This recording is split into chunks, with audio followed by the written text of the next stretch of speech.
Hello, and you're very welcome to another episode of the South Tip Arts Podcast.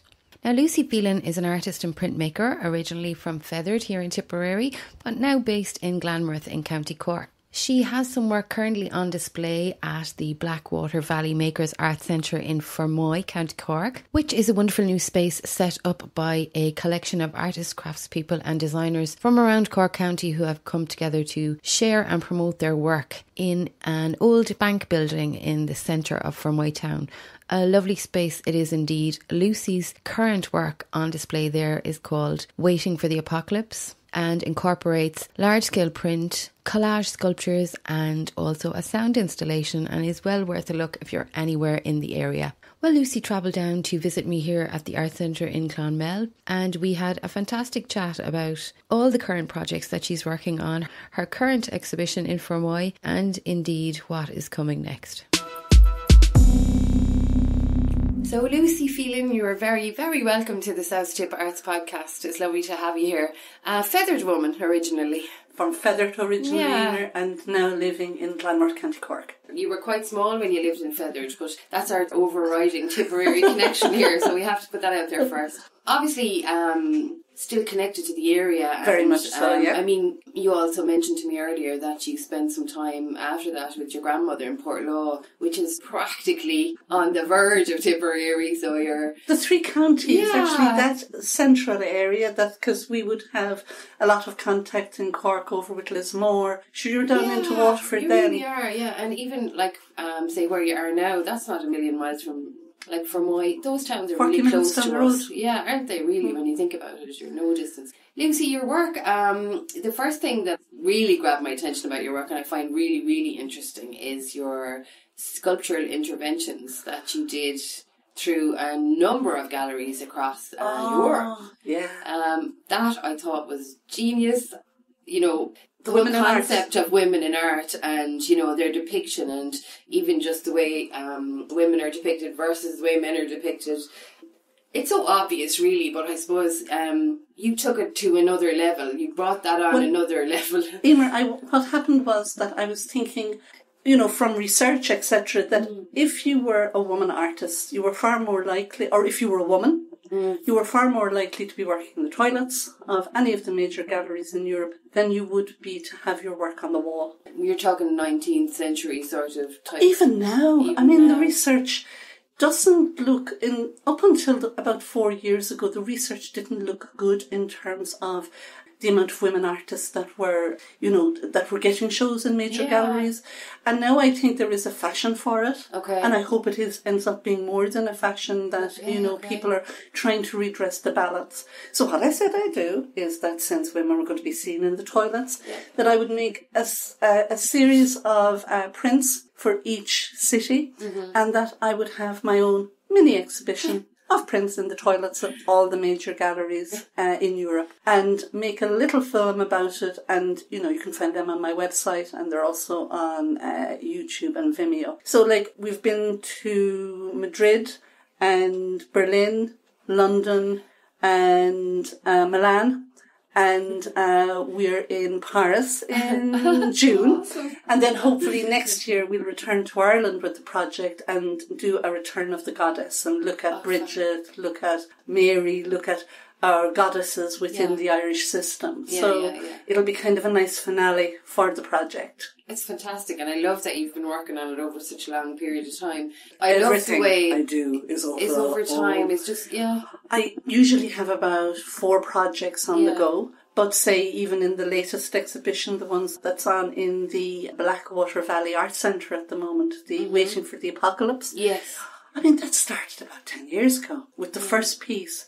And everything kind of gets worked on over time until they're kind of really large-scale installation pieces.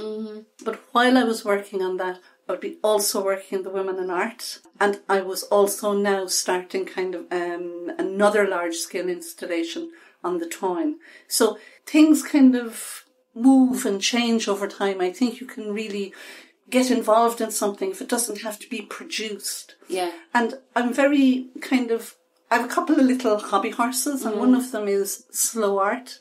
I think that in terms of music, in terms of dance, in terms of art, that if people are pushed into production, that everybody wants new. We want art that's, less than 2 years old. We want another album. Yeah. Somebody has a brilliant first album and a brilliant second album. They're almost whipped to death to get the other albums out, and people get burnt out. The pressure that's on you then to kind of keep that level of performance up. But artists, musicians, dancers, filmmakers, they become disposable. That they're kind of taken for their commodity, the commodity that they're producing. But if art, dance, film, is to be viable and valuable, people have to be allowed the time to produce it. And develop it, really, yeah. Completely. Yeah. So that's one of my hobby horses. And my other... So slow art, is that a term already, or is that something that you've just coined? Because it's lovely, I like the sound of it. Well, slow food I didn't, but I kind of took it from slow food. That's a lovely concept as well. So I never actually thought of it in the context of art, but now that you've said it, I think we're getting quicker and quicker. It's like that if somebody is writing something, it's almost like they have to have, a book out every 3 years. Yeah. That if you're... It's like if you don't, people forget you, or... Absolutely, and you have to kind of keep on the moment. But maybe there's another way. Maybe there's a way of development and thinking and giving time for research and also giving time for collaboration. Yeah, collaboration is a wonderful, wonderful thing. I'm kind of a big fan of it. And my other, I suppose, thing that I'm very interested in the moment, and again, because of my involvement with the Blackwater Valley Arts Centre and the Blackwater Valley Can you give me a tiny little bit of background about that? Because it's a lovely story, the setting up of it, and even they've a wonderful location there. Well, Siobhan Steele and Susie, and now that's terrible, Susie will kill me, but say Siobhan and Susie, really some of the main women in it, looking around them, seeing the vast amount of artists, craftspeople that were, practicing in and around the Fermoy and larger area, like over towards Lismore, down as far as Cloyne. And yet, within the area, there was no real, centre, no real place of practice. So between them, they gathered, Susie and Siobhan kind of gathered a group of interested people around them. Yeah. Then a premises was gotten, I think it was just for Christmas, about the year before last, and it took off. And that was it. There was a real need for a centre in the town, a real need for, I suppose, for the practitioners to show and sell the wonderful craft and the wonderful art pieces that were being made.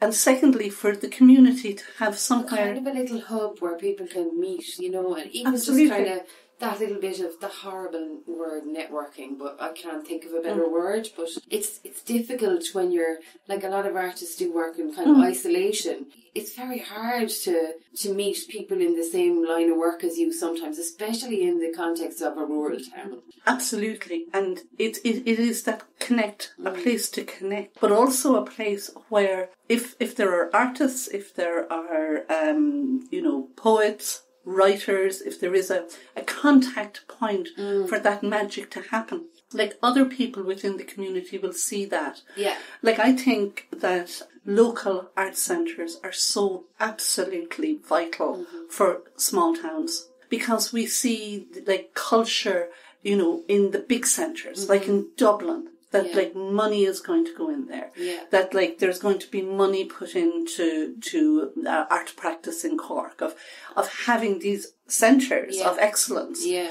But I don't think that is good for the local community. Yeah. Because in a way and again I would encourage this, like the GAA funds from a grassroots level. Soccer funds from a grassroots level. Yeah, like all the local clubs get the local clubs and get the resources, because they understand that if you don't fund locally and you don't fund youth, then you don't have soccer. Yeah.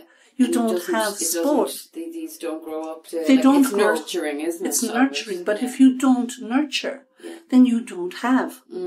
And I think that should be understood much more within art practice, because you have dance, poetry, plastic arts, theatre, music, All of these within a community context and with a smaller context need funding. And they need the level of funding that's going into something that is as hugely valuable as well as sport. Yeah.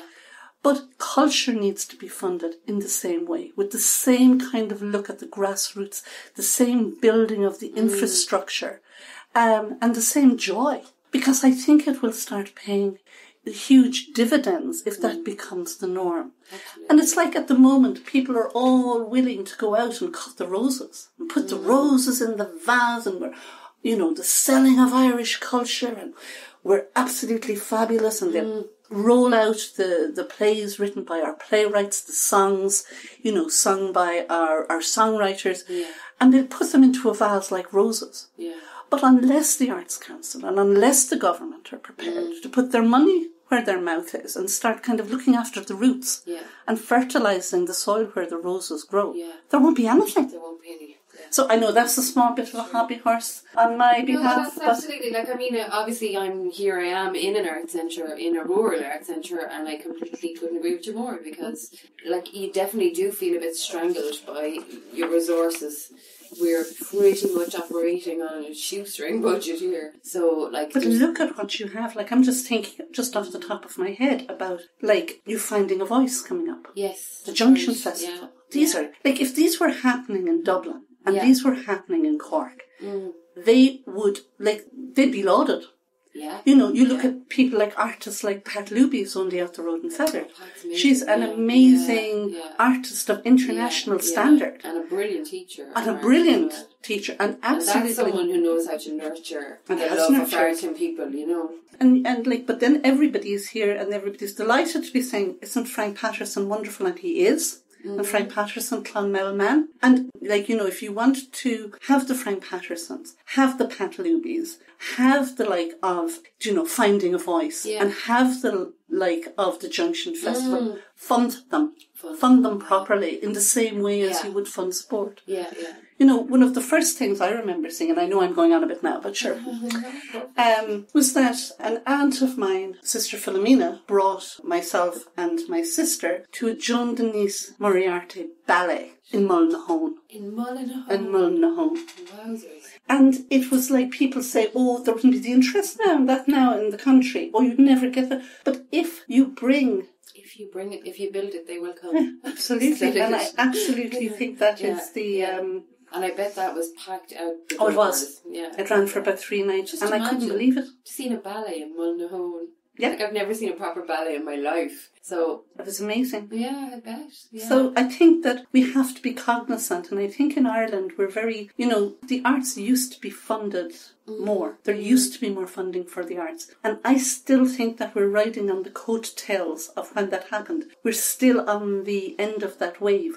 But unless there is investment, and investment now, and investment, in proportion to the amount of income we're making, in proportion to the amount of money the country is earning, then we're going to find it very bleak in the next 20 years. It's interesting that we're having this conversation now, just in the wake of that Arts Council's Pay the Artist report, which how many years have people been waiting for, we all know, sure, you get exposure, and everybody knows that it's the same story. And the exposure doesn't pay the bills, or, pay your mortgage, put food on your table, none of it. But for some reason, it's acceptable. It's acceptable. But it is acceptable, Emer, for the artist to be the last person being paid. Now, I have read the government's, into 2021, their kind of proposal for the arts. And it's something like the artists themselves are mentioned first, I think, on page 15. 15. That's nice. And I think that we kind of have a thing that everybody will get paid before the artist. The insurance will be paid before the artist. Yeah. Administrator, which they should be paid before the artist. The framer will be paid before the artist. Everybody will be paid. Which is incredible, because there wouldn't be anything if the artist didn't exist in the first place or haven't made the work. So. And I think in centres, people try their best. So you're working here, I'd say, in a very, within trying to manage budgets. And it's not always the art centre, they're trying to manage with the funds they have. So it's essential that the Arts Council comes out with a Pay the Artist. Absolutely, yeah. It's essential that places like Visual Artists Ireland, who have been the people who've been pushing this for years, and hats off. Right. And they were pushing it when it wasn't popular. Yeah. It's essential that, say, even in terms of trad music, that the payment for traditional musicians, in some cases, was traditionally a couple of pints at the bar. Yeah. We have to move ourselves beyond this if we're to survive. Absolutely. And then you get mouthy people like me.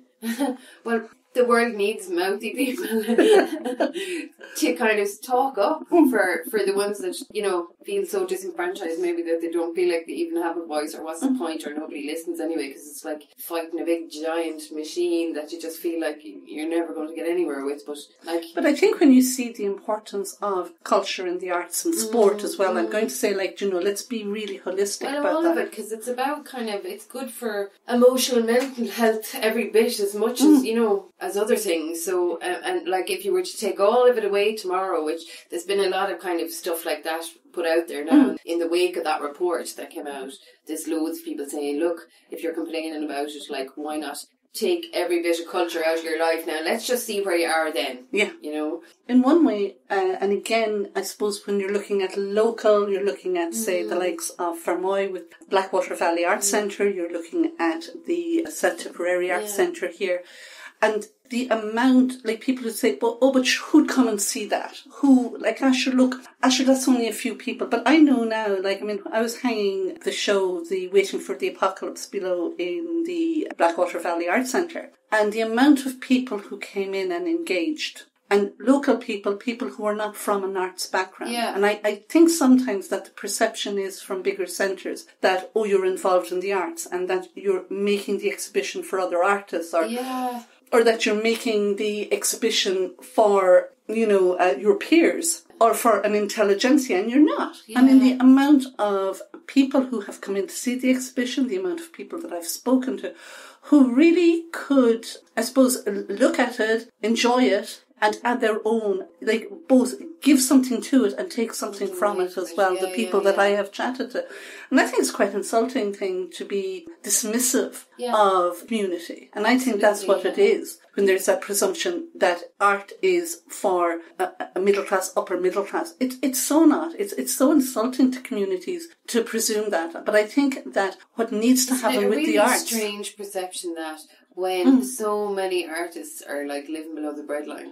Absolutely. Isn't that so strange? But I do think you have to, if you fund, you fund the art centres, you fund the people who can who can bring this back into the community, because it's something that way back to when we were painting on caves. Yeah. Art and culture have been part of communities.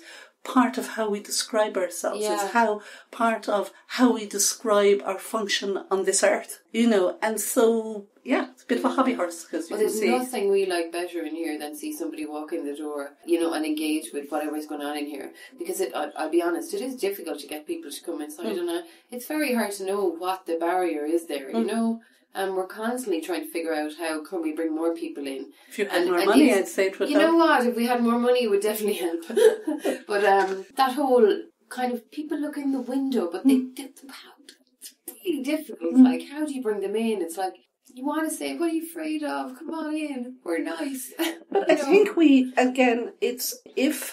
and again, I would say the same. It's a great grassroots thing. It's great that sport has been made part of the Leaving Cert. It's great that art and music are part of the Leaving Cert. I think if people have these really essential parts of living as part of their life in a real way, from when they're quite tiny, then they will be. It just totally becomes the norm. Becomes the norm with stuff like that. Yeah. That's brilliant. Because it's totally part of us. All of these things are totally part of who we are.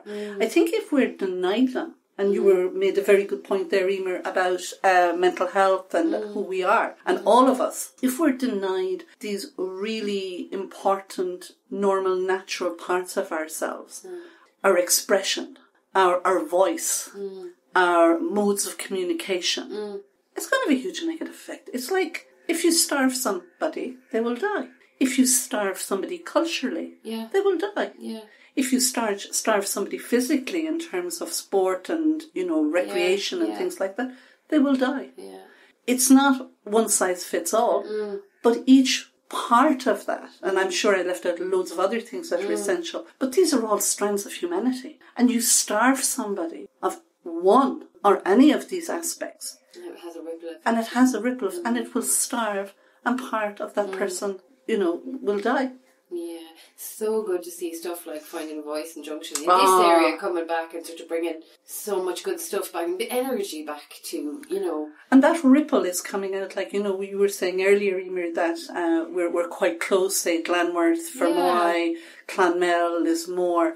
Yeah, but Thurles and Tipperary town and... Absolutely. There's art centres, there's like 3 art centres in Tipperary County, And really amazing people like, say, Mary Alice O'Connor. Like, she had such an input as well into the art centre in Tipperary town and kind of like... But even within that kind of, I suppose, series of triangles, there's a real infrastructure there for people that we hopefully would build on. Because, like, I would have heard about, finding a voice. And, listening, there was also, Lyric FM had a piece on that. There was a piece on that as well on the Evening Echo. Yeah. Covered it. With Roisin Markle Kelly. And just really nice to see that infrastructure is not just even in one place, that it kind of bounces off other places around. But it's lovely to see it in Clonmel. Yeah. And why not have things like Finding a Voice of huge international standard in Clonmel? Well, things like the Junction Festival of huge international standard. Big operas and things came here, and the audiences came here to see like big musical opera acts, which I never knew until, say, maybe when the first Finding a Voice came around. I was probably having conversations with the girls about it, and I just didn't know that. It was way before my time, but... Clonmel was quite a famous town for classical music concerts. And why shouldn't it why did that die off then? Why do you have to bring it back? What happened to it? Where did the audiences go? I don't know. But I think people get used to coming somewhere. But if you're told that only the best can be gotten in the cities... Yeah, I suppose you're going to... but it is quite, in terms of people going to the city, it's equally possible for people to come to somewhere like Clonmel or like Fermoy, like Lismore, and why not? And to enjoy what is best in beautiful surroundings. Tell me about the TÁIN, because I'm really interested in that. The TÁIN is only a baby at the moment, but the TÁIN is about conflict. So this is something you've just begun, I say begun, but in the slow art process, I started working on it, I suppose, about last summer. Right. And I also am involved in education, and as part of that, I was looking at conflict. And in the whole thing of conflict, you know the story of the TÁIN. It starts off with Maeve beside in bed with the husband. And he turns to her and he says, "Isn't it very fine for you the day I married you? Didn't you get a lot? Didn't you do well out of this marriage?" Now, and she was absolutely, and I sided with her and said, "I was every bit as much money as you have. I had the power, coming from parents were gods. Can you catch yourself on?"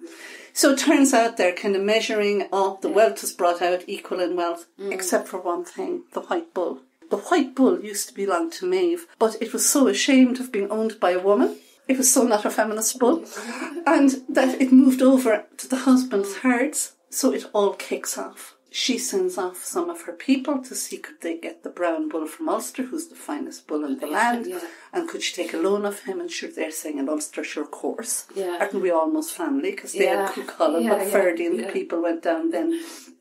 They were with Maeve's crowd, and Ferdy and Cuchulainn were almost brothers. So anyway, it all kicks off because didn't the 2 people she sent up get drunk, and they were getting all kind of like, well, if they're very lucky that he gave us the bull, because, if he didn't, we'd have taken it by force. Okay. King heard it, got back, war. In the end, everything's destroyed. There's some absolutely amazing pieces where, people are dead, the bulls are dead, and the whole destruction and the whole, I suppose, uselessness the futility of war is brought in the last poem of the TÁIN, which is absolutely beautiful. I can't say it because I end up crying. And every time I try to talk about it, and maybe we'll put a link to it at the end in the show notes or something. Absolutely. People can go and have a read. So I was looking at that and kind of looking at conflict resolution. I do a little bit of conflict resolution through my teaching, where there are minor disagreements and misunderstandings of, and this could do with family. It could be how families operate or how countries operate. So it's an exploration of how a minor disagreement, as in, I find you very past remarkable there, Emer.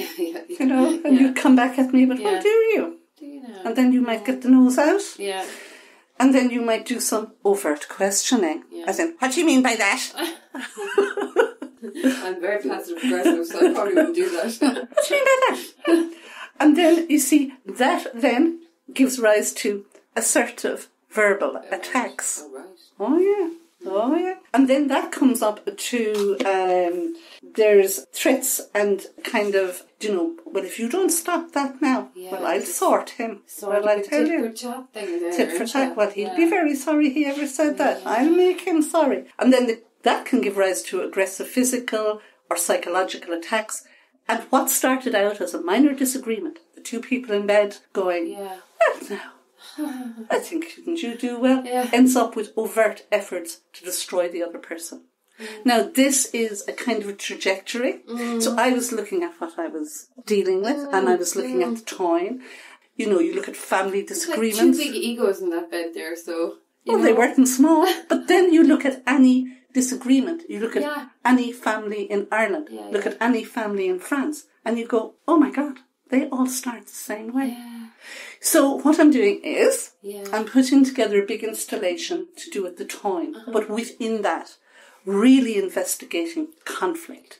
How do conflicts start? I want to etch things in stone. Particularly within the family scenario? I think within a family scenario, but also within the story of the TÁIN. Right. Because in a way, like whether you're a family of brothers and sisters, or whether you're a community, or whether you're a county, or whether you're a country, you're a family. And, I was looking, and I know, like, within the Waiting for the Apocalypse, which is, I suppose, identity-based, and, like, say from myth or religion or art, we all have kind of different identifiers, different ways. But say, even within identifiers, even within, say, religion of the Abrahamic religions of Jewish, Catholic and Muslim, they're all the same. But it's a fight between a family. Yeah, I know. It's like sibling rivalry. That's so true. It's like they're all Abrahamic. They all have exactly the same. They basically believe the same stuff. We believe in the same stuff. Just called with a different word. But they started off with a minor disagreement, and then they went to assertive verbal attacks. Right. Now I think there was aggressive physical and psychological attacks, and they have the overt efforts to destroy the other person. There you go. So you can... And so it's going to be, I'm hoping it not to be too preachy. I would love to put it in a venue, other in one way than an art centre.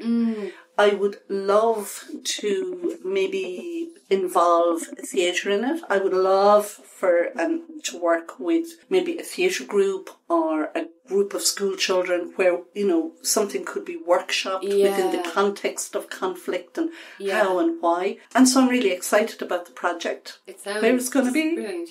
Well, who knows? These things are organic, aren't they?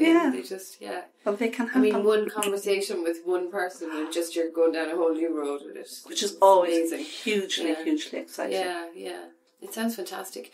The first day we spoke on the phone, you mentioned the idea of the cowshed, which I just thought was brilliant as a kind of a setting for the TÁIN, some of the TÁIN stuff at least. So if anybody that's listening has a cowshed that they'd like to donate to you when the cattle on a temporary basis, that'd be... Oh, I would absolutely. I love the idea of doing it in a cowshed insofar as Ireland and cattle, like way back. We're talking about the time, we're talking about almost Iron Age. Like wealth was measured in cattle. Absolutely. And that stayed that way for so many hundreds of years. Cattle were the predominant measure of your wealth in this country. But we are so close to our cattle. And also like the last, not the last divorce referendum, but the one beforehand, one of the signifiers in it was that it collapsed almost because of cattle, that people were afraid, like within the country, that if divorce came in, farms would be lost. Because they'd be split in half. Yeah. And it was about cattle.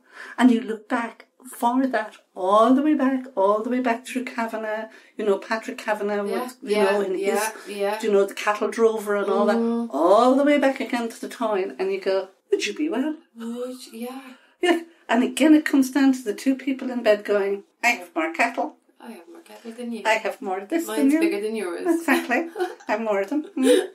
So that's, again, we've come full circle. It's crazy. Let me see now, can I think of anything else, Lucy? We could stay here all day. Blackwater Valley Makers. No, that's the wrong name. It is Blackwater Valley Makers have a Blackwater Valley Arts Centre. And Susanna Sullivan and Siobhan Steele are both two main setter-uppers, the instigators of that concept, the hard work of putting together the proposals, the hard work of, putting something that was so needed in the community, into the community, and it is thriving. Brilliant. They have, part of the gallery is where, there's jewellery. Suzanne herself is a glass artist, so there's some beautiful glass art pieces. Carlos Sullivan has some amazing paintings, watercolours. There are a wealth of amazing, like Siobhan herself is a ceramic artist.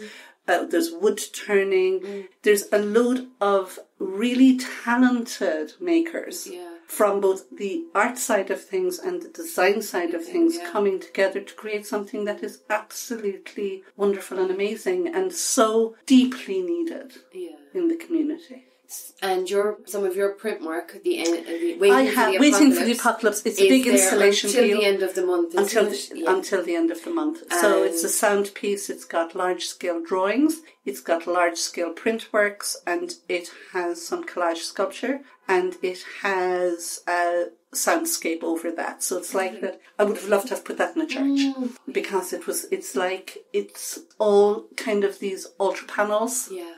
And you kind of are immersed in the space, hopefully. But I am humbled, actually, by the reception that it has gotten. I really am. And, just really humbled by it and delighted. Can you be delighted and humbled at the same time? I think you probably can. You can be whatever you like. There's no rules here. And thank you so much as well for inviting me to do the podcast. And also, to look at your other work, people can go and visit your website. That's www.lucyphelan.com. It is indeed. Especially if they want to have a look at your interventions in the galleries, which is my absolute favourite thing in the world. Even love the way you depicted the woman with her hot water bottle in her pyjamas. Lying on the bed. Did you know people wanted so much those more pyjamas? relatable than those reclining ladies in the... Did you see what was on the pyjamas? No, do have stay on the screen long enough. I'll have to pause it. Have a look people have wanted... no, it's kind of womenly bits. Oh, right, okay, no, I missed that. I'll have to go back and look. But, no, people have wanted those pyjamas. And I was thinking, could I? Because I can do printmaking, I can do screen print. Screen print the fabric. Oh, that'd be brilliant. I know. Limited edition pyjamas. I know. Oh, I definitely want my name on the list for those. I love it. Thanks a million, Lucy. It's been a pleasure to talk to you. Thank you so much. Hopefully we'll get to talk to you again soon when you come back this way with your big, huge, enormous TÁIN project. We'll love it. We'll look forward to it. Okay, thanks a million. And if you'd like to explore Lucy's work a little further, you can visit her website at www.lucyphelan.com. You can also follow Lucy on Instagram and Twitter, and her handle is @onthevergeofart, which is all one word, no spaces and all lowercase if you want to have a look at that. If you'd like to explore the Blackwater Valley Makers a little further, their website is blackwatervalleymakers.com, and well worth a look. Some gorgeous work on there. Lastly, if you'd like to get in touch, the podcast email is southtippartspodcast@gmail.com. That's southtippartspodcast@gmail.com. Thank you thus far for all your likes, comments, subscribes, and please share. That's it for this week, and we'll speak to you all next time.